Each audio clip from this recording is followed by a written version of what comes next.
Hello friends, ഇന്ന് നമ്മൾ അത്യപൂർവമായ ഒരു ഔഷധ ചെടിയെ പറ്റിയാണ് പറയുന്നത്. ഈ ഒരു സസ്യത്തിന് പല സ്ഥലങ്ങളിൽ പല പേരിലാണ് അറിയപ്പെടുന്നത്. ചില സ്ഥലങ്ങളിൽ നാഗവെറ്റില, വിഷപ്പച്ച, അയ്യപ്പാന, മൃതസഞ്ജീവിനി, വിശല്യകരണി, മുറിവൂട്ടി എന്നൊക്കെ പറയാറുണ്ട്.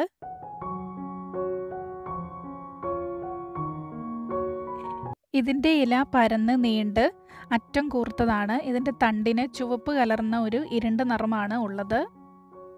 ഈ ചെടി നിൽക്കുന്നിടത്ത് പാമ്പ് വരില്ല എന്നാണ് പഴമക്കാർ പറയുന്നത്. അതുകൊണ്ടാണ് ഇതിന് നാഗവെറ്റില എന്ന പേര് വന്നത്.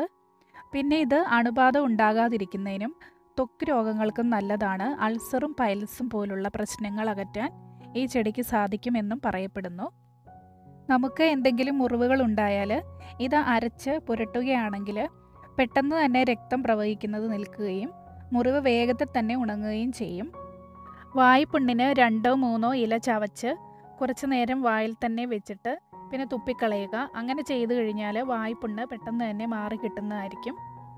ത്വക്ക് രോഗമുള്ളവർ ഈ ചെടിയുടെ നീര് കുളിക്കുന്ന വെള്ളത്തിൽ ചേർത്ത് കുളിക്കുകയാണെങ്കിൽ ത്വക്ക് രോഗങ്ങൾ മാറി കിട്ടുന്നതാണ്. ഇതിൻ്റെ ഒരു ചെറിയ തണ്ട് നടുകയാണെങ്കിൽ ഇത് ഒരുപാട് ഉണ്ടാകും. ഞാനിവിടെ പറയുന്നത് വായിച്ചും കേട്ടുമുള്ള അറിവുകളാണ് നിങ്ങളുമായിട്ട് ഷെയർ ചെയ്യുന്നത്. അപ്പോൾ ഇത് കൂടുതൽ എന്തെങ്കിലും അറിയാവുന്നുള്ളവർ കമൻറ്റ് ബോക്സിൽ ഒന്ന് രേഖപ്പെടുത്തുകയാണെങ്കിൽ അത് അറിവില്ലാത്തവർക്ക് വേണ്ടി ഒരുപാട് ഉപകാരമായിരിക്കും. അപ്പം നിങ്ങൾക്ക് വീഡിയോ ഇഷ്ടപ്പെട്ടെങ്കിൽ തീർച്ചയായിട്ടും ലൈക്ക് ചെയ്യാനും കമൻറ്റ് ചെയ്യാനും ഷെയർ ചെയ്യാനും ഒന്നും മറക്കരുത്. അപ്പോൾ പുതിയൊരു വീഡിയോ ആയിട്ട് നമുക്ക് വീണ്ടും കാണാം. ബൈ.